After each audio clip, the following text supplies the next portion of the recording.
Good morning, everyone, and a very warm welcome for joining us today. Thank you for being a part of Invensa's exclusive webinar on the Succession Playbook, Wealth, Wills, and Wisdom. Today, me, Jeet Dubey, and my colleague Aisha Padiwala will be conducting this webinar and navigating through the topic of estate planning in India. Estate planning is one of the most critical yet often overlooked aspects of financial security. In a country like India, where family and legacy hold immense importance, planning effectively for the transfer of the wealth can protect your assets and your loved ones' futures. We are honored to have with us today Mr. Jatin Popat, founder and CEO of Willgenie, a pioneer in the field of wills and estate planning. With his extensive expertise, Mr. Popat will help us demystify the complexities of estate planning while highlighting the practical steps that individuals and families can take to ensure their legacy is preserved seamlessly. We look forward for an insightful session today that will empower you with knowledge and tools needed to confidently plan your estate in accordance with your wishes. I would now request Jatin sir to start with the presentation. Thank you so much, Invisa and Jeet and Aisha for your time and efforts for this session.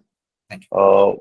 My wishes to all of you for this happy Dhanteras and on upcoming Diwali festival for all of you. Thank you for inviting me and sparing your time to understand these nuances about the asset planning, wills, and trust. So I think I'll take another 35 minutes to go through the presentation that we have got on the slides, which can be more impactful learning for you. And I think we can take 15-20 minutes for the first Q&A. That will be the format. At the last slide, we have got QR code and contact information. Anything, any specific queries that you have, you can convey to us and we'll be happy to answer you. Or you can convey to Abhishek's team for any queries or any need you need. So let me at least start the presentation from my end. Sure.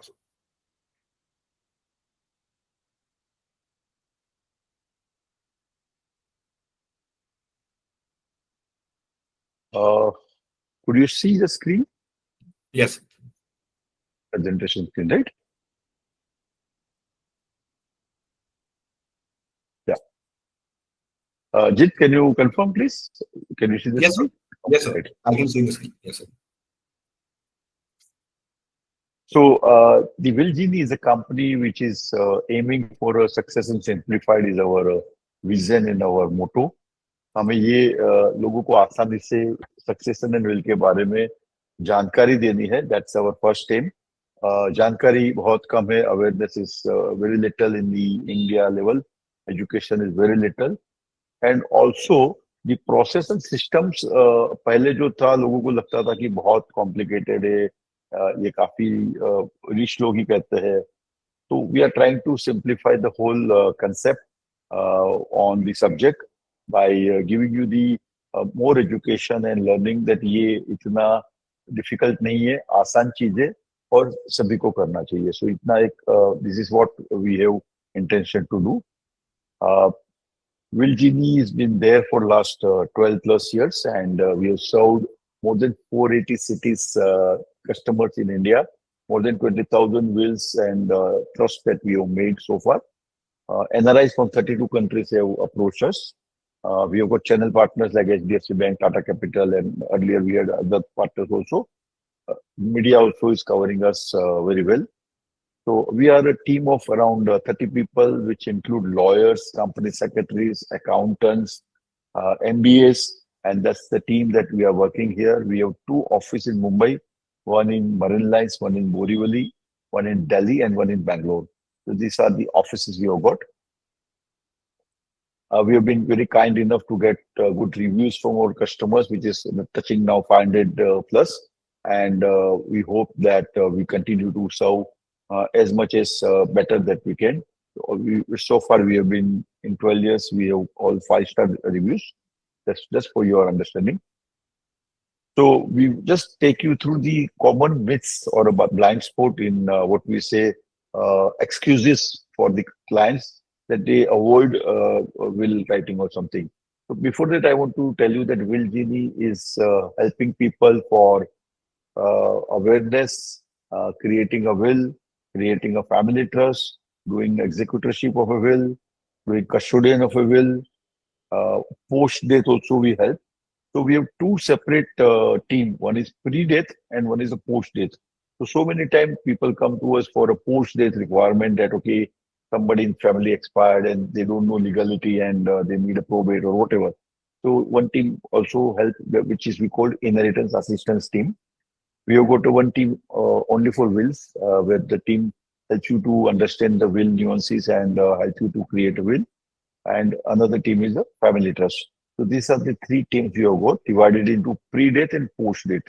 Now, we have been seeing in past, earlier when we started in around 2014, we seen that people were reluctant or they are delaying the whole process of will writing, even though they understood it's like a very important, like a insurance or a medical. So that we realized that what are those excuses or things they were trying to do. So people say that, okay, everything is known to my family. Why should I make a will? People knows what I've got. People knows whom I want to give. I am sure that this is not the fact, right? So many people have got so many type of wealth. When we started writing our wills in last many years, we have got experience that people have got so many type of assets. Minimum 15 type, which include three demat account or mutual funds or a bank account or two, three properties or jewelry or locker, and these type of investments are there. So at least 15 assets are there which supposed to be known to the family, and your wishes, that is the most important, and whom you want to give, right? Today being Dhanteras, we always invite our Mahalakshmi to come to us and bless us and be with us and guide us to spend well. However, we missed to tell Mahalakshmi where to go next. And even though you tell, it won't happen. You have to have understanding of writing a will to convey to the government and the family where this wealth will go. So people are saying that my family knows, my advisor knows, I don't try to write a will. तो ये भी एक बड़ा misconception है, ऐसी जरूरत नहीं है, क्योंकि इंडिया में अभी लास्ट वीक में सुप्रीम कोर्ट ने एक नोटिस दिया सेंट्रल गवर्नमेंट के सब आरबीआई को, सेबी को, एमफी को, कि 3,89 crore wealth is locked with the government, which has come from unclaimed bank account or demat account or mutual funds or provident fund, various insurance claim, government के पास पड़ा हुआ है. क्यों? मोस्ट ऑफ द पीपल, उनका कहना है कि उनको पता नहीं है कि यहाँ पड़ा था, वेल्थ रखा था उन्होंने. तो ये एक बहुत ही जरूरी चीज है कि फैमिली को सब कुछ पता नहीं होता है, और आपके जो एडवाइजर्स है, वेल्थ एडवाइजर, उनको भी शायद पूरा पता नहीं होता है, क्योंकि आपके पास कुछ कुछ वेल्थ ऐसी है जो उनको नहीं पता हो सकती है. जैसे आपके पास ब्रोकर है, ज्वेलरी है, बिजनेसेस है, कुछ आर्टिफैक्ट्स है, कुछ काफी सारी चीजें उनको नहीं पता होती है. तो ये चीज जान लीजिए कि हमेशा ये नहीं होता है कि सब कुछ सबको पता है. लोग कहते हैं कि मैं आराम से बनाऊंगा रिटायरमेंट के बाद में, 60-70 के बाद में, जब मुझे ठीक लगेगा. एग्रीड, वो कर सकते हो आप, नो डाउट. बट क्या हमें पता है हमारी डेट ऑफ एक्सपायरी क्या है? ये भी एक बहुत बड़ा मुश्किल प्रश्न है कि हमें पता ही नहीं है कि डेट ऑफ एक्सपायरी क्या है. तो इसीलिए तो हम काफी सारे प्लानिंग पहले भी करते हैं. तो नॉर्मली 50+ में ये प्लानिंग करना शायद अनिवार्य है, करना जरूरी है. कर सकते हो, बाद में चेंज भी कर सकते हो आप. तो रिटायरमेंट की बात करेंगे, शायद हो सकता है कि मेडिकल कंडीशन किससे होगी, कैसा होगा, वेदर विल अलाउड होगा, नहीं अलाउड होगा. क्योंकि विल लिखने के लिए आपकी मेंटल कैपेसिटी, आपका फोर्स किसी का नहीं होना चाहिए, ये बहुत जरूरी है. काफी जगह हमने देखा है कि इमोशनली फैमिली के डिपेंडेंसी की वजह से हम विल में डिसीजन काफी अच्छा नहीं ले पाते हैं जब हम ओल्ड एज में होते हैं. तो ये अवॉइड करना चाहिए.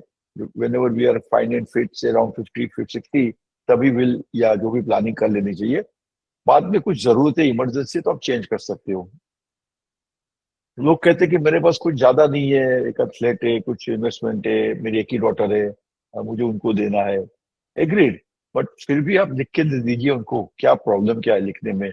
It is a very simpler thing, जो 2-3 पेज का होगा, और आम आदमी लिख सकता है उसको अपनी तरह से. कोई जरूरी नहीं है कि you always need a lawyer, आपको खुद कर सकते हो. अगर आपको लगता है कि 2-5 हज़ार रुपये डाल के मैं लाहौर पे हेल्थ लेके करूँ तो भी वो बहुत ठीक रहेगा, क्योंकि एक डॉटर होने से भी उसको भी तो क्लेम करना पड़ेगा, उनको बैंक में जाना पड़ेगा, उनको पता भी नहीं है कहाँ है। सेकेंडली उनको बैंक वगैरह में, bank, FD, locker, mutual fund सब जगह जाना पड़ेगा और वो प्रूव करना पड़ेगा कि वो अकेली डॉटर है। आपका एक ही बच्चा था जो एक डॉटर है, वो लोगों को तो पता नहीं है, कोर्ट को पता नहीं है। तो कभी कभी ये दिक्कतें आती है, हमने देखा है। इवन एक सिंगल होने से भी काफी सारे सोसाइटी में फ्लैट नहीं देते, बोलते कि आपको प्रोबेट लाना पड़ेगा या आपको सक्सेशन सर्टिफिकेट लेना लेना पड़ेगा। तो ये सब दिक्कतें आती है, तो ये दिक्कतें भी हमें अवॉइड करनी चाहिए फैमिली के लिए। लोग कहते हैं कि हमारे पास तो जॉइंट नेम में सब कुछ पड़ा हुआ है, हो सकता है, लेकिन जॉइंट नेम भी एक आपका हिस्सा अलग है, उनका हिस्सा अलग है। तो जॉइंट नेम में भी जरूरी नहीं है कि सभी कुछ सेकंड ओनर इमीडिएटली ओनरशिप ले सकते हैं। बैंक में, म्यूचुअल फंड में, डीमेट में, हर जगह जॉइंट नेम का एक रीजन है टू ऑपरेटिंग के लिए। लेकिन लीगल क्लेम के लिए ये चीज फैक्ट नहीं है, लोगों को नहीं पता है कि अगर मैंने मेरा डीमेट अकाउंट है या मेरा फ्लैट है, अगर जॉइंट नेम में पड़ा है मेरा, अगर डेथ हो जाती है तो उस डेथ जो भी जॉइंट होल्डर है उनका हिस्सा इक्वल हो जाएगा, और जितना भी डेथ का आदमी का है वो उनकी लीगल एज को मिलना चाहिए। That is the law. तो ये चीज लोगों को नहीं मालूम है। आरबीआई में, एमपी में, सेबी में जो ऑपरेटिंग इंस्ट्रक्शन है वो ठीक है, इधर से होगा, but that is to operate the account. One can not say कि वो लीगली वही लीगल हेयर है, वो जरूरी नहीं है। तो ये भी एक आप जान लीजिए। लोग कहते हैं कि नॉमिनेशन डाला हुआ है मैंने, कुछ दिक्कत नहीं है। Again, nomination is not the full proof legal heirship. Nomination is again a custodianship. तो ये जितने भी बैंक से, आरबीआई के हिसाब से या सेबी के अंडर में जितने भी डीमेट से या जितने भी एमफी का जो भी है, हर जगह पे नॉमिनेशन होता है। बट वो नॉमिनेशन उनकी एक फैसिलिटी है कि आपकी फैमिली में किसी को हम दे देंगे, बट वो लीगल है नहीं है, वो नहीं क्लेम कर, वो नहीं बता सकते। तो nomination is also not a solution. हाँ, ये आप कर सकते हो कि विल में जिसका नाम लिखा है उसी को नॉमिनी रखिए, ताकि दोनों चीज, आपका जो लीगल हेयर आपने वारस लिया है वही उसमें है। तो ये भी चीज आप जान लीजिए कि nomination is not also solution. जैसे लोग कहते हैं कि भाई मेरे फाइनेंशियल एडवाइजर को मैंने सब देके रखा है, सब पता होगा। कभी कभी नहीं भी पता होता है, क्योंकि एक से ज्यादा फाइनेंशियल एडवाइजर भी हो सकते हैं, या फाइनेंशियल एडवाइजर के पास को पता थोड़ी होता है कि आपका बिजनेस क्या चल रहा है, क्या ओनरशिप है, आपके पास ज्वेलरी क्या है, लॉकर क्या है। काफी सारी पर्सनल चीजें उनको पता नहीं होती है, कितने सारे फ्लैट वगैरह होता है। तो उनके फाइनेंशियल एडवाइजर के पास ज्यादा से ज्यादा उनका आपका फाइनेंस और वेल्थ का नॉलेज होगा जो आपने इन्वेस्ट किया है। बट बाकी सारे बहुत सारी एसेट होती है, जैसे मैंने कहा 29 टाइप के एसेट हम पूछते हैं जब विल बनाते हैं कि आपके पास ये है, क्या करना है, किसका करना है। तो ये सब चीजें की वजह से हम कहते हैं कि ये विल न बनाने के एक्सक्यूज है सब आपके, और वो ना करें। आपको एक आम 1 घंटा 2 घंटा देके एक विल बनाने में और 5-10 हज़ार रुपये डालने में कोई दिक्कत नहीं होनी चाहिए। अगर आपके पास में 2 करोड़, 5 करोड़, 10 करोड़, 20 करोड़ का वेल्थ है, तो एक डॉक्यूमेंट करने में कोई दिक्कत नहीं होती। आजकल टू व्हीलर का इंश्योरेंस आप करते हो हर साल, तो 5-6 हज़ार रुपये निकल जाते हैं। आपका 4 व्हीलर का इंश्योरेंस 15-20 हज़ार का हो जाता है। तो ये तो आप हर साल खर्चा करते हो कि ये कुछ हो गया तो ये आपकी जो भी स्कूटर की वैल्यू है या 4 व्हीलर की वैल्यू, उतनी कवर करने के लिए।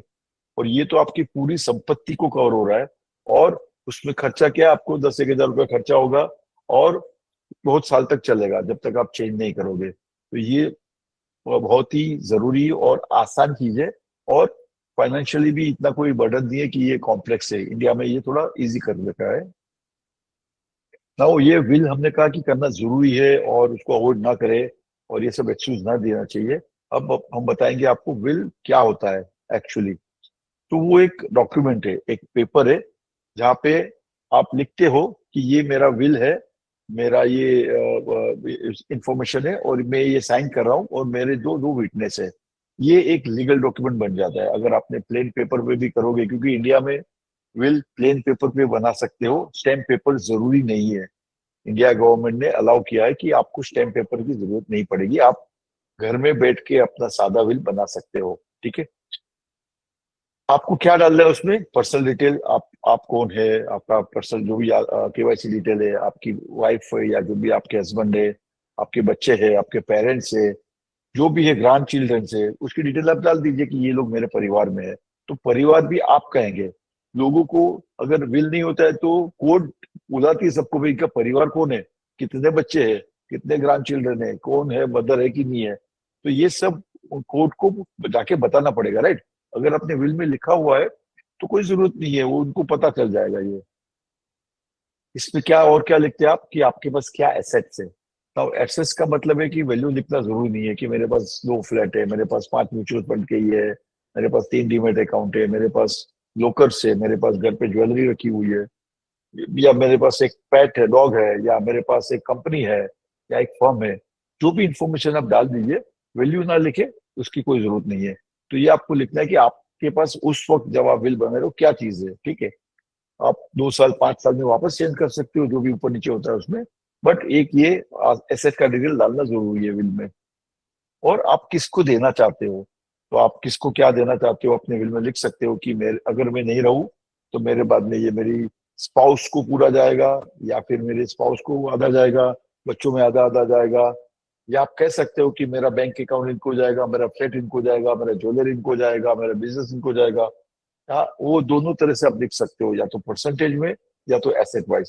तो ये बन गया आपका लीगल विल, जो आप आराम से बना सकते हो प्लेन पेपर पे। इसके प्लेन पेपर के बाद में 2 विटनेस जो भी आपके अड़ोस पड़ोस में है, या आपके डिस्टेंस रिलेटिव है, या आपसे यंगर है, उसको विटनेस करके आप विल बना दीजिए। ये आपका विल बन जाएगा और ये लीगली वैलिड हो जाएगा।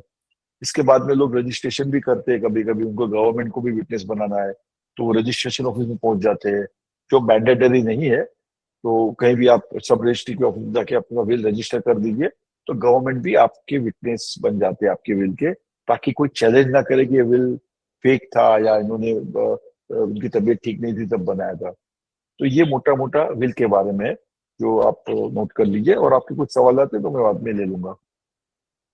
अगर आदमी का विल नहीं है तो क्या हो सकता है। सबसे पहले तो विल है कि नहीं है ये जानने का लोग उत्सुक हो जाते हैं कि भाई किसी का डेथ हो गया है, समझो किसी का फैमिली में डेथ हो गया है, और लोग पूछते क्या क्या उन्होंने विल बनाया था। पता नहीं किसी को, सब एक दूसरे को पूछते हैं, सब कपबोर्ड्स में ऑफिस में सब छान मारते हैं कि कुछ विल डॉक्यूमेंट मिलता है या किसी फाइनेंशियल एडवाइजर को दिया था। तो ये ट्रेजर हंट चालू होती है पहले तो विल की। पता चला नहीं विल नहीं था, उसके बाद में डेथ सर्टिफिकेट लाना पड़ता है, और उसके बाद में फैमिली से बातचीत करनी पड़ती है कि क्या किसको क्या पता था, ताकि ये मालूम पड़े कि वेल्थ कहाँ है, कहाँ पर उन्होंने इन्वेस्ट किया था। तो ये एसेट फाइंडिंग के लिए आपको बाद में क्या करना पड़ता है अगर विल नहीं है तो।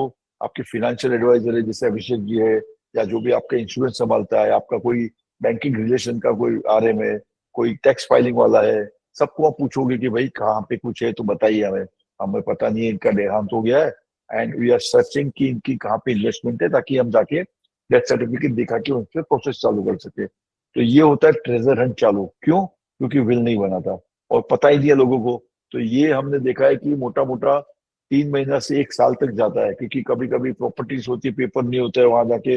आपको खाली पता है कि हमने यहाँ पे फला फला जगह पे एक प्लॉट लिया हुआ है या एक घर लिया हुआ है। काफी सारे लोग पता नहीं बहुत सारे इमोबल प्रॉपर्टी यहाँ वहाँ लेके रखते हैं, और वो दिक्कतें बहुत शुरू हो जाती है कि प्रॉपर्टी कहाँ है, उसके कागजात मिलते नहीं है ओरिजिनल, और प्रॉपर्टी की डिटेल पूरी नहीं है ताकि हम कोर्ट में से ऑर्डर ला सके। बहुत दिक्कतें होती है जब ये लोग इन तरह से इन्वेस्टमेंट होता है उनका। तो ये एसेट फाइंडिंग जो होती है ट्रेजर हंट, उसको बहुत टाइम लगता है, और ये अवॉइड कर सकते हैं अगर विल बना हुआ है तो।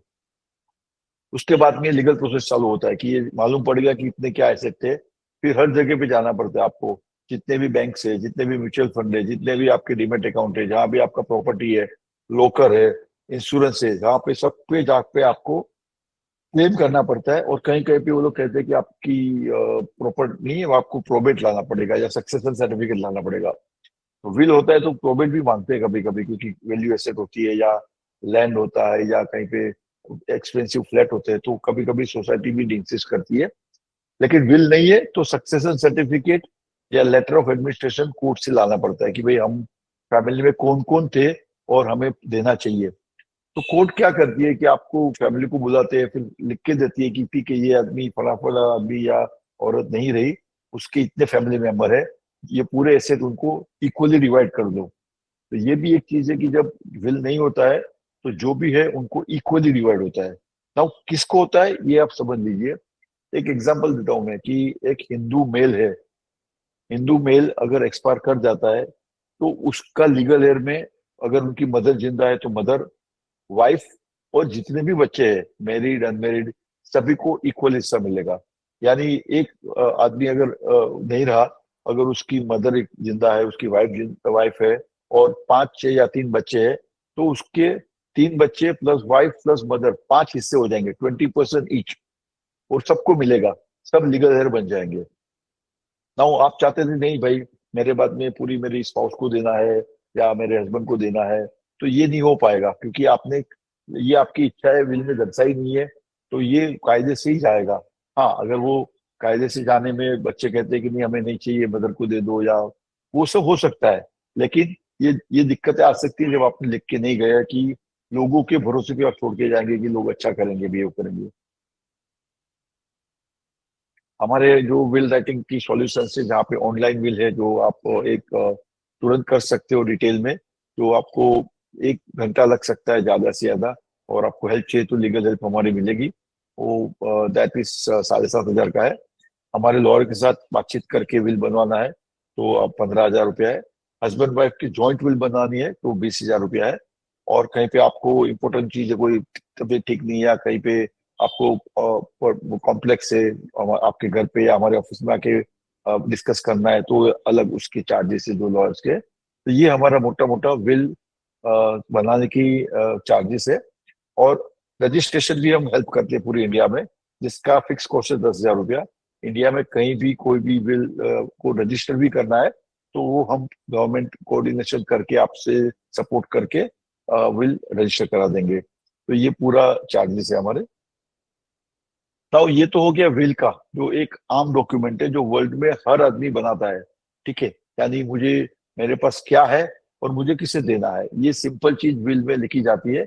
और ये चीज के अलावा भी बहुत सारी चीज अभी हो रही है जो वर्ल्ड में 25 30 सालों से हो रही थी, जो इंडिया में लोगों को अभी पता चल रहा है, जैसे कि फैमिली ट्रस्ट।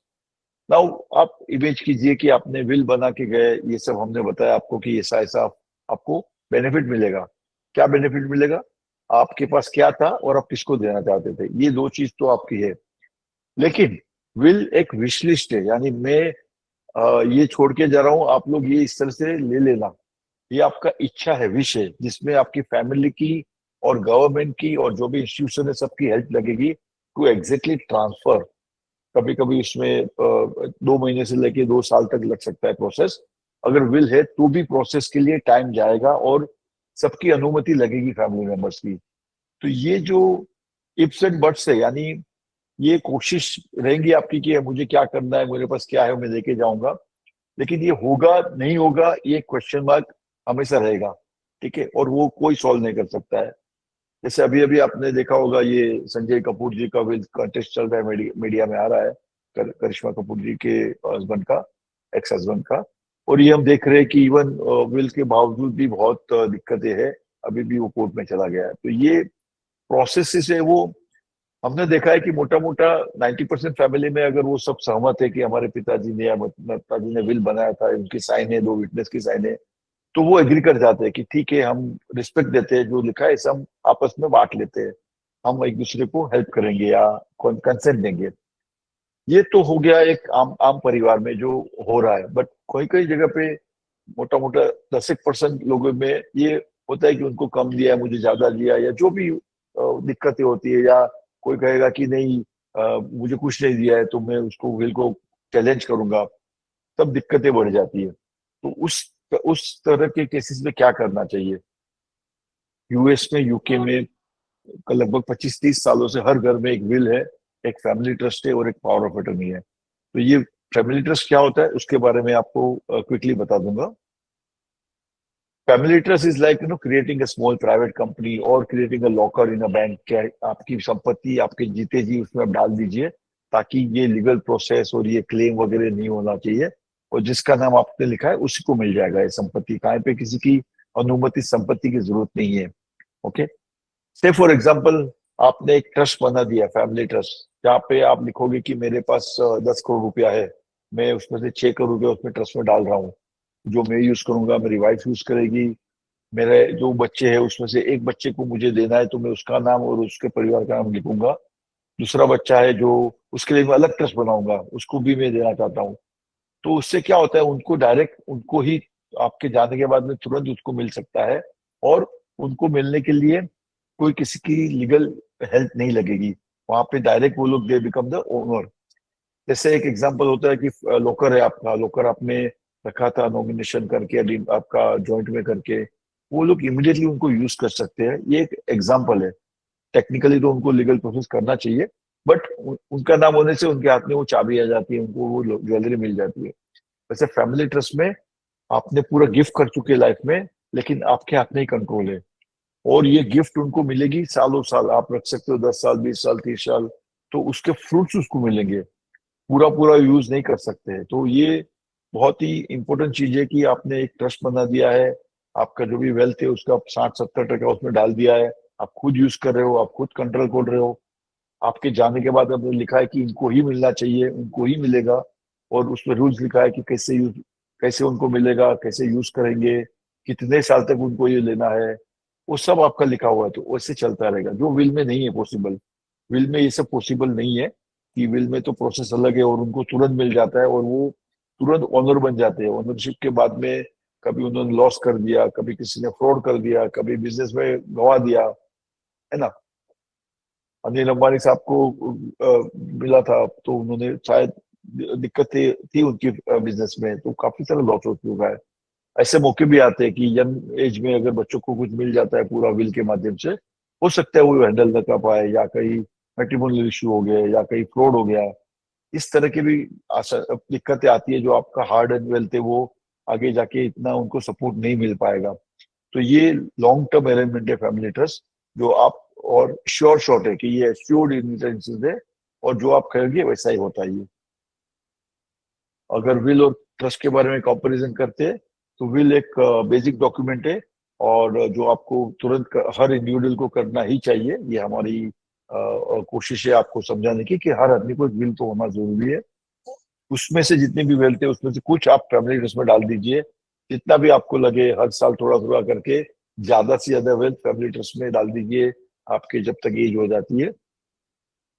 फैमिली ट्रस्ट थोड़ा सा ज्यादा सिक्योर्ड है। विल एक विश लिस्ट है, लेकिन फैमिली ट्रस्ट एश्योर्ड इनहेरिटेंस है। विल में एक ही डॉक्यूमेंट होता है जो 3 पेज का, 5 पेज का, 25 पेज का, जैसे भी आपकी वेल्थ है वैसा बनता है। फैमिली ट्रस्ट एक छोटा सा लीगल एंटिटी है, जैसे आपका प्राइवेट कंपनी होता है, या आपका पार्टनरशिप फॉर्म है, या एलएलपी होता है, या लॉकर होता है, कि ऐसा एक सेपरेट एंटिटी खुल जाती है जिसका पैन कार्ड भी होता है और बैंक अकाउंट भी होता है। विल तो मैंने कहा, जैसे ऑनलाइन विल तो आप आधे घंटे में बना सकते हो, या कोई लीगल लॉयर का चाहिए तो 3 दिन से 5 दिन में हो जाता है। फैमिली ट्रस्ट बनाने में 2-3 मुलाकातें होगी, आपसे बातचीत ही होगी, और उसका स्ट्रक्चर होगा, उसके रूल बनेंगे। हो सकता है उसके 15-20 दिन लग सकते हैं, और जब हो जाता है उसके बाद में रजिस्ट्रेशन करके पैन कार्ड और बैंक अकाउंट लेके करीब करीब 3-4 हफ्ते चले जाते हैं उसमें। विल राइटिंग तो आप खुद कर सकते हो, कोई फाइनेंशियल एडवाइजर का हेल्प ले लीजिए, कोई लीगल एडवाइजर का हेल्प लीजिए, हमारी जैसी कंपनी का हेल्प लीजिए, तो हम आपको बना सकते हैं। फैमिली बिजनेस बनाने के लिए थोड़ी एक्सपर्ट टीम चाहिए, जहाँ पे कभी कभी टैक्स के आपके सॉल्व करने हैं प्रॉब्लम, कहीं कहीं पे कोई बिजनेस है, प्रॉपर्टीज है, तो उसके लोग भी चाहिए, कंपनी सेक्रेटरी जैसे लोग। कभी कभी लोग के एनआरआई बच्चे हैं, या कुछ फॉरेन में इन्वेस्टमेंट किया है, तो फेमा का चार्टर्ड अकाउंटेंट भी चाहिए। तो ये मोटा मोटा आपको जस्ट हमने कंपैरिजन बताया है। फैमिली ट्रस्ट किसके लिए ज्यादा जरूरी है, या किसको बनाना चाहिए? विल जैसे हमने कहा कि हर इंसान को बनाना चाहिए, जिसके पास 2 लाख का इंश्योरेंस पॉलिसी है तो भी बनाना चाहिए, और जिसके पास में 200 करोड़ है उसको भी बनाना चाहिए, कोई इश्यू नहीं है, उनको बनाना जरूरी है। फैमिली ट्रस्ट में हमने देखा है कि मोटा मोटा 10 1 करोड़ की वेल्थ होती है, क्योंकि क्या होता है, कभी विल हमने बना गए और उसमें 10 20 50 करोड़ का वेल्थ है, लेकिन कहीं चैलेंज हो गया और अपोज कर दिया तो सब प्रॉपर्टी अटक जाएगी। जैसा ये अभी संजय कपूर जी का अभी वेल्थ का 30,000 करोड़ अटका हुआ है। क्यों? क्योंकि उसमें चैलेंज हो गया है। तो ये चीज जो है उसको अवॉइड कर सकते हैं कि पूरा पूरा अगर विल में होगा तो अटक सकता है। जिसके पास में भी अच्छा वेल्थ है उनको सोचना चाहिए ट्रस्ट बनाने के लिए, नहीं तो वो दिक्कतें आएगी तो पूरा इतना सारा मेहनत किया हुआ पैसा वो कहीं पे अटक जाएगा। जिसका भी बिजनेस है ओनरशिप का, उनको भी सोचना चाहिए, क्योंकि कहीं कहीं पे क्या होता है कि बिजनेस है हमारा, हमने खड़ा किया है, बच्चे अभी इंटरेस्ट नहीं है, बच्चे कहीं पे फॉरेन चले गए या अपना स्टार्टअप करके बैठे हैं या कोई बड़ी कंपनी में जॉब कर रहे हैं, उनको इंटरेस्ट कम है, और हमने 40 साल डाला है इसमें, अभी इसमें से हर साल और 2-2, 5-5 करोड़ का प्रॉफिट आ रहा है, तो ऐसे ही थोड़ी बंद कर देंगे उसको। इसके लिए भी एक ट्रस्ट लोग बनाते हैं कि भाई चलो ये चलता रहेगा, और प्रोफेशनल लोग चलाएंगे, और फैमिली को उसमें से पैसा मिलता ही रहेगा 25-50 साल तक। तो ये एक बड़ा बिजनेस ट्रस्ट होता है। सबसे बड़ा एग्जाम्पल इंडिया में टाटा ट्रस्ट है, तो टाटा ट्रस्ट इतने सालों से चल रहा है, उसकी सब कंपनियां चल रही है, उसमें से लोगों को मिल रहा है जो चैरिटी में लोग डाल रहे हैं जो भी है। बट ये एक कंसेप्ट है कि बिजनेस के लिए भी एक ट्रस्ट होना जरूरी है। किसी किसी के बच्चे स्पेशल चाइल्ड होते हैं, जैसे कि ऑटिज्म है या ADHD या जो भी उनको डाउन सिंड्रोम होता है, या है ना, वो उनको लिए भी आपको पता होता है कि उनको बच्चे हमारे अभी डिफिकल्टी में स्पेशल चाइल्ड है, वो अपना वेल्थ नहीं संभाल पाएंगे, अपने आप को नहीं संभाल पाएंगे। तो लोग पहले विल में गार्डियन रखते थे, अभी गार्डियन को रखेंगे, उनको टाइम है नहीं है, उनको आता है नहीं आता है, उनको नहीं हो रहा है, या उन्होंने किसी मिस्टेक कर दी पर वेल्थ में या बच्चे को संभालने में, या फ्रॉड कर दिया, तो ये जो विल में वो गार्डियन रखते थे वो सही नहीं है। जिसका भी स्पेशल बच्चा है, एक ट्रस्ट खड़ा कर सकते हो ताकि वो प्रॉपरली हो सके, जिसको नहीं काम करना है वो निकल जाए, जिसको करना है वो रहेंगे, नए ट्रस्टी आ सकते हैं। तो उसके लिए भी एक फैमिली ट्रस्टी से सबसे बढ़िया सोल्यूशन है। कहीं कहीं पे लोग कहते हैं कि भाई शादी होने वाली है बच्चों की, या शादी हो रही है मेरी, मुझे पता नहीं है कि आगे जाके मेरा कैसा बनेगा। आज का माहौल थोड़ा सा अलग है पहले से, कि काफी सारे मैट्रिमोनियल के इश्यू दिख रहे हैं, और उसकी वजह से लोगों को डर रहता है कि भाई हमारे वेल्थ पे अटैक हो जाएगा, हमारे से क्लेम मांगा जाएगा, या जो भी है। तो उसकी वजह से भी लोग ने फैमिली ट्रस्ट करके एसेट को प्रोटेक्ट करते, साइड में ट्रस्ट में डाल देते, ताकि उस पर कोई क्लेम ना आ सके। कुछ किसी लोगों ने बहुत सारे लोन लिए बिजनेस के लिए, खुद के लिए, और उनको लगता है कि कहीं पे कुछ दिक्कत हो गई तो दूसरे जो हमारे पर्सनल एसेट है उस पर अटैक हो सकता है, तो हमें हमारे पर्सनल एसेट को बचाना है कि बिजनेस में कभी कुछ लॉस हो गया, कुछ टैक्स के इश्यू हो गए, बिजनेस बंद हो गया, तो उसकी वजह से हमारा जो पर्सनल इन्वेस्टमेंट है, एसेट है, उस पर अटैक नहीं होना चाहिए। तो एटलीस्ट वो रिंग फेंसिंग करके भी लोग ट्रस्ट बनाते हैं। किसी किसी फैमिली में बहुत बड़ा जब वेल्थ होता है तो वो एक चैरिटी भी करना चाहते हैं कि हम जाने के बाद में चैरिटी जरूरी है, और वो किसी किसी फैमिली में ये बहुत इंपॉर्टेंट चीज होता है चैरिटी। लेकिन वो समझते हैं कि अगर सब देके जाएंगे बच्चों को, कहीं वो लोग नहीं करेंगे, तो इसलिए वो आमतौर पे एक ट्रस्ट बना के जाते हैं कि भाई हमारे वेल्थ में से इसमें कुछ चैरिटी में डालना ही है हमें, ताकि उसके अच्छे कर्म सब फैमिली को मिलते रहे। जिसके भी बच्चे NRI है, या जिसके भी पेरेंट्स यहाँ पे है और बच्चे NRI है, या जिसके पास भी फॉरेन में एसेट है, उनके लिए भी एक शायद बताना जरूरी है, क्योंकि कहीं कहीं पे कंट्रीज में इनहेरिटेंस टैक्स बहुत ज्यादा है। अगर अगर वेल्थ का 40% अगर वेल्थ गवर्नमेंट लेके जाती है तो आपको बहुत चुभेगा। इस तरह का माहौल है US में, UK में, तो काफी सारे लोग वो भी समझ के बनाते ट्रस्ट अपने लिए। हमारे कुछ कुछ भाई लोग मुस्लिम रिलीजन फॉलो करते हैं, जहाँ पे एज पर शरिया लो उनको 1/3 प्रॉपर्टी पे ही विल बनाना अलाउड है, बाकी वो नहीं कर सकते, वो पूरी एक्सटेंडेड फैमिली को जाएगा, जितने भी परिवार में उसमें शरिया में लिखा है। तो कोई कोई मुस्लिम परिवार भी अपना ट्रस्ट बनाते हैं, ताकि अपनी वेल्थ अपनी मर्जी से देना चाहते हैं वो लोग। तो ये मोटा मोटा रीजन है कि किसको फैमिली ट्रस्ट करना चाहिए। तो ये मेरा एक 35 मिनट्स का प्रेजेंटेशन था, जो अभी अभी अभी वो कंक्लूड है। ये हमारा QR कोड है, आप कनेक्ट हो जाएंगे तो व्हाट्सएप से हमारी टीम कनेक्ट हो जाएगी। आपके कोई भी सवाल है आज या फ्यूचर में, ये हमारे कॉन्टेक्ट डिटेल्स है, आप नोट कर लीजिए, एंड बाद में आप हमें कनेक्ट कर सकते हैं या अभिषेक की टीम को कनेक्ट कर सकते हैं। Now we are opening forum for the Q&A. Sure. So we have a few questions from the clients. I'll just read them out to you.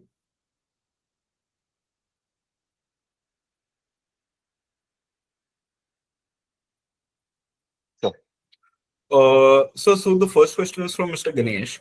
Now, is registration of the will mandatory? Will registration is not mandatory. It is an additional benefit. So most of the family are now started doing the registration, because it can be done anytime after you write a will. It can be one day, or it could be 1 week or 1 year, or during after 10 years also you can register a will.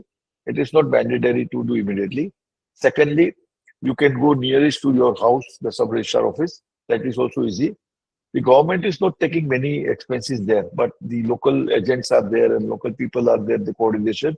There the charges are there. If you want to go and do yourself, then it will be good, because वो कर सकते हो आप. Registration करने से एक authenticity बढ़ जाती है आपकी विल की. कहीं पे किसी ने चैलेंज कर दिया कि ये विल सही नहीं है, फेक है, या उनकी तबीयत ठीक नहीं थी, तो ये रजिस्टर विल होने से ये चीज निकल जाती है. Again the example which I want to give is Sanjay Kapoor's will, जो उनको आज चैलेंज हो गया कि उसने किया था या नहीं किया था, जो कुछ चल रहा है बातचीत. तो रजिस्ट्रेशन से ये होता है कि आप गवर्नमेंट ऑफिस में गए, उन्होंने स्कैन किया, आपका फोटो निकाला, आपका थंब इम्प्रेशन लिया, और आपका एज अगर 60 के अबव है तो आपको डॉक्टर सर्टिफिकेट भी लेके जाना पड़ेगा, ताकि ये आसान हो जावे और सही से हो जावे कि आपका विल सही था, उस पर कोई चैलेंज नहीं आना चाहिए. Right, sir. So the next question is from Mr. Shrikant. He's asking, what are the charges for a family trust? So normally family trust जब हम गाइड करते हैं लोगों को, जहाँ पे हमारी लीगल टीम होती है या टैक्स टीम होती है, तो 1.5 लाख का एक मोटा मोटा एक्सपेंस है. वो एक 3 से 4 वीक चलता है.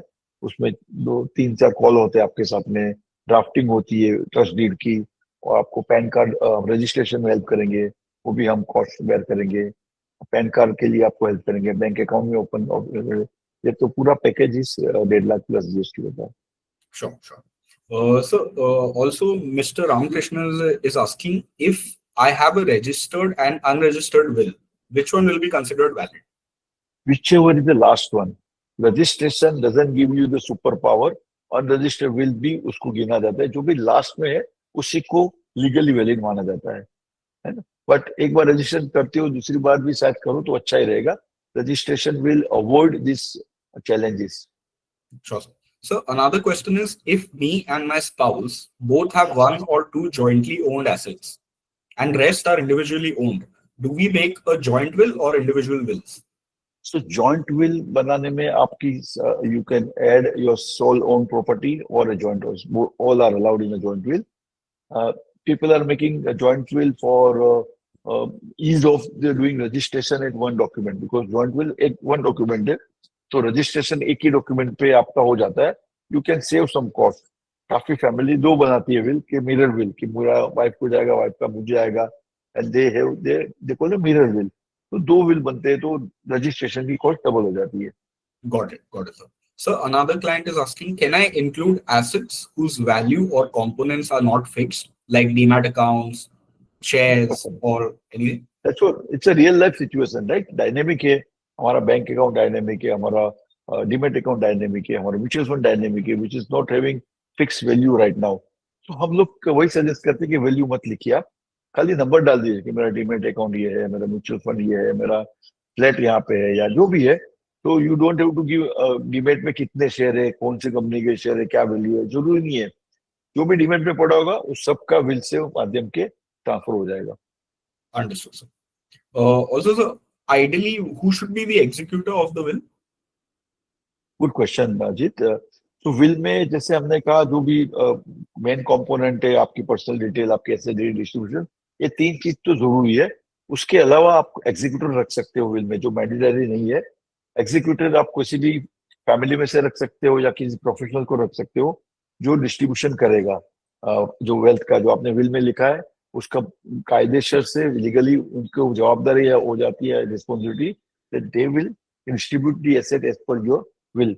अगर प्रोबेट लाना है तो प्रोबेट के लिए जाएंगे, अगर बैंक में जाना तो बैंक में जाएगा. तो executor role is very important after the demise. लेकिन अगर रखेंगे तो अच्छा रहेगा. Understood. So one more client question is, if I end up owning new assets, how to include it in a will? Same question if I end up selling those assets. Correct. तो normally हम क्या करते हैं कि आज अगर will बना दिया है, और हो सकता है हमने कुछ बड़ा प्रॉपर्टी लिया है, सेल किया है, कुछ हमारे फैमिली में किसी का बर्थ हो गया जिसको हमें देना है, किसी का डिवाइस हो गया है जो विल में लिखा था, या कभी कभी हमारी इच्छाएं बदल गई कि इसको दिया था इसको ज्यादा देना है. तो ये सब इवेंट होएगी लाइफ में, and that is where you have to make a fresh will और for which normally we suggest every 3 years आप रिव्यू कर लीजिए, जिससे हम टैक्स इंश्योरेंस की रिव्यू करते हैं मेडिक्लेम के हर साल, उसी तरह से एक बार रिव्यू कर लीजिए विल को, क्या करना जरूरी है तो कर सकते हो आप, नया विल बनाना जरूरी रहेगा। Right, right. So, कभी Mr. कभी एक आध चेंज होता है तो कोडिसील बनाते हैं, बट कोडिसील भाई वही प्रोसेस करना पड़ता है, उसकी वजह उसके हिसाब से तो पूरा नया विल बना दीजिए, कॉस्ट उतना नहीं है, टाइम भी उतना नहीं लगेगा, but it is better provision for will that will help family. Right, right.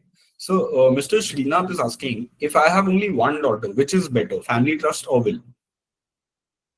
देखिए क्या होता है कि अभी काफी सारे परिवार वाले हमारे पास आ रहे हैं कि मेरी एक डॉटर है, मेरे 2 बच्चे हैं, हम लोग उनको सजेस्ट करते हैं कि देखिए एक तो एश्योर्ड उनको मिलेगा, लंबे पीरियड तक मिलेगा, उनको पूरा कंट्रोल नहीं चाहिए, हमें उनको बगीचे में से फ्रूट्स खिलाने हैं, बगीचा पूरा काटने नहीं देना है, झाड़ जो हमने उगाया है। तो ये कैसा है कि एक डॉटर है तो उसके लिए ट्रस्ट बना देंगे, उसके उनके पूरी लाइफ में मिलता रहेगा, उसमें से जब भी उनकी एज 50 की होती है तब वो लेके जावे, ड्यूरिंग दैट पीरियड उनको लाइफ में जो भी चैलेंजेस आएंगे लाइफ में, हो सकता है कि कोई मैट्रिमोनियल चैलेंज आ गया, कोई मेडिकल प्रॉब्लम आ गया या कुछ हो गया, तो ये उनको प्रोटेक्ट करेगा पूरा। एंड उसके अगर 50 years के आसपास उनको या उसके उनके बच्चे के एज 18 साल की हो गई तब उनको दे दीजिए, तो it's like a long FD, आप समझ लीजिए, पहले जमाने में होती थी वो डिफर्ड, तो ये डिफर्ड अरेंजमेंट है ताकि ये उस तरह से उनको मिले। Right. We'll just take a final client question. Do we need to add, annex, append copies of assets to the will document, like property documents, bank passbook, or other account details? Not at all, not at all, Great. ये जरूरी नहीं है। ये जरूरी कब होगा, जब आपका विल नहीं होगा, तब आपके फैमिली वालों को सब लेके वहां जाना पड़ता है कि हम लोग, हमारे फैमिली से कोई एक्सपायर कर गया, उनका ये है, और तब जाके वो सब लगेगा आपको, बाकी नहीं लगता इसमें। Understood. Understood. Okay. Aisha, if you have any questions. Sure, sir. So we have prepared a few questions, which are kind of overlapping as per our research, what we have done, that people want to know. So, what roles do professionals like lawyers, financial planners, and chartered accountants play in estate planning today? So first and foremost is awareness, what we are doing today, right? We are trying to make aware the people क्या है estate planning, क्यों जरूरी है, क्या करना चाहिए, क्या नहीं करना चाहिए, and this is why it is needed. The Indian Succession Act was made in 1925, 100 साल पहले, और आज हम इस पे डिस्कशन कर रहे हैं। क्यों? उसका रीजन ये है कि अवेयरनेस नहीं है। आज तक हम प्रैक्टिस, ट्रेडिशन, कल्चर पे चलते थे, पिताजी चले गए तो मदर विल टेक एवरीथिंग, कोई सवालात नहीं थे, नोबडी वाज क्वेश्चनिंग कि भाई मेरा भी हक बनता है, विल है कि नहीं है, there was no question in past, but now things have change, money is becoming more important than the relations, उसकी वजह से आजकल सिबलिंग्स की इशू चल रहे हैं, आजकल वेल्थ के लिए काफी सारे दिक्कतें आती है, तो आज जरूरी है कि professionals should always do awareness, समझाया जाए, और उनको जैसे हमने 15-20-30 साल पहले मेडिक्लेम में जब आया था तब सबको समझाया था कि आप डालिए, 80 साल पहले इंश्योरेंस आया था तब सबको किया था, तो this is good effort that the financial consultant should explain कि ये जरूरी है, वेल्थ कमाना आपका काम हो गया, लेकिन कमाने के बाद में कहाँ अच्छी तरह से जाना चाहिए, हैसल के बगैर, वो आपको भी प्लान करना पड़ेगा। तो कभी कभी क्या होता है कि आपने बहुत कमा लिया बट आपने ये प्लान नहीं किया है, एक छोटी मिस्टेक की वजह से आपका वेल्थ अटक सकता है, फैमिली में डीबॉन्डिंग हो सकती है, झगड़े हो सकते हैं, और आपका फैमिली को मिलेगा ही नहीं तो उनकी दिक्कतें बढ़ जाएगी। एक छोटा एग्जांपल, अगेन अंबानी परिवार कस के सबको मालूम है कि वहां पे शायद धीरू भाई जी ने विल नहीं बनाया था, उसकी वजह से दिक्कतें आई थी, राइट? ओके, इतना बड़ा परिवार था, तो वो सब क्यों किसी के भरोसे पे छोड़ के जाना, why not we ourselves plan, मेरी वेल्थ है, मैं डिसाइड करूंगा, that is the approach. Okay. What is the biggest opportunities or challenges that people face in India today? People are not thinking about this subject, people are not planning, people are not creating a proper document, people are not aware of the asset owned by the family, and उनको ये processes जो काफी सारे government के rules regulation अभी भी है जो चेंज करने जरूरी है, लोगों को मिसगाइड किया जाता है कि नॉमिनेशन से हो जाता है काम। लोगों को पता नहीं nomination is not the final thing. ये सब दिक्कतें हैं इंडिया में which we need to overcome. Okay, understood. So, how is will writing so different in India compared to the Western countries? मोर और लेस सिमिलर है, कोई ज्यादा फर्क नहीं है। इंडिया में जब बिल बनता है तो we try to add more detail. Foreign countries में बहुत ओपन होता है कि मेरा ये परिवार है, इनको देना है मुझे, बस उसमें कुछ ज्यादा डिटेल नहीं डालते। यहाँ पे because of laws and thing we have to write many thing, even executor type of thing we write. We try to appoint guardian in the will. We try to have alternate beneficiaries also. तो वो भी हम सब लिखते हैं। वहाँ पे बहुत आसान है क्योंकि सभी की वेल्थ वहाँ पे डिजिटली नोटेड है। सबको पता है गवर्नमेंट को किसका क्या हुआ है। यहाँ पे बहुत सारे चीज किसी ने जॉइंट में नॉमिनेशन, किसी बेनामी यानी मैंने बच्चों के नाम पे लिया है, बट बिजनेस है। Everything is not at one place which click of a button मिल सकता है। तो ये दिक्कत इंडिया में अलग है। Yes, sir. So we'll just take a few more client questions. So if anyone wants to ask a few more, we can Srinath ji has answer. Raised the hand. Yes Srinath, Srinath ji को We don't, we have not given them the mic access. So, let them write a question yeah, or yes.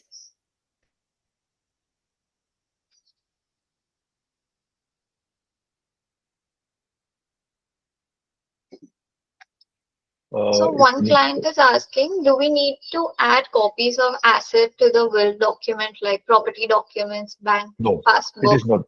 No, it is not needed. Only you have to mention in our suggestion. You just mention my flat number is so and so, my flat size is so and so. This is the location. I've got a plot of land. ये यहाँ पे no valuation required. Just mention maximum detail of the asset. आपका bank account है तो bank का account number, bank का नाम, branch. आपका लॉकर है तो लॉकर का number, which bank which branch. आपके पास डीमेट अकाउंट है तो डीमेट का डीपीआईडी या जो भी आप डाल सकते हो। Don't mention any confidential detail like login password या कुछ भी डालना जरूरी नहीं है। वैल्यूएशन भी मत डालिए। Okay. And so if you could please elaborate a bit more about the charges that you'll take for will writing and estate planning, especially for someone who is from Bangalore or other cities where you're currently not operating in. No, we are operating all India, Aisha. We have been working for last 12 years. We have made 480 cities people. We have one office in Bangalore also, and we have many customers for Bangalore. We have attended for the family trust, for the wills. Sometimes even post death, we have helped them for the court, probate order, and everything. We surely can assist and help. Anybody wanted any support help, the QR code that we have shown can reach out to us via WhatsApp, or they can contact you and we will take it immediately. They will be personally handled by the lawyers for the consultation if needed, free consultation for to understand their needs, and then if they need, they can take our services also. All right.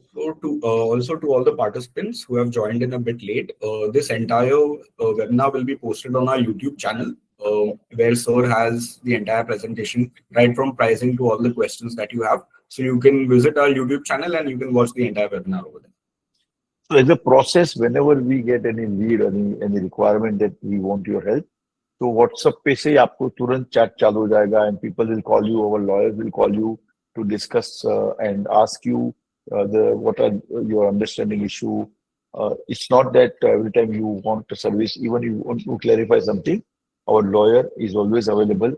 अगर online will भी आप लेते हो तो भी हमारे legal team back में होती है आपको बात करने के लिए वाया व्हाट्सएप या कॉल या ईमेल से we are available. All right. So with that, we are concluding our webinar for today. Thank you everyone for joining today's webinar on estate planning and wills. We hope the insights shared by Mr. Jatin Popat have provided clarity on the importance of proactive legacy planning and the practical ways you can secure your assets for future generations. Estate planning is not just for the wealthy. It is a vital step for everyone who wishes to have control and peace of mind of how their estate is managed and passed on. We encourage you to take the learnings from today and start or continue your own estate planning. You can feel free to reach out to Invesa or Will Genie for personalized guidance and support. Until next time, so thank you so much for being with us. Thank you. Thank you, Nisa. Thank you, Aisha. Thank you, Jit. Thank you, all the participants. Wish you all a happy Diwali. Yeah. Happy Diwali. Thank you.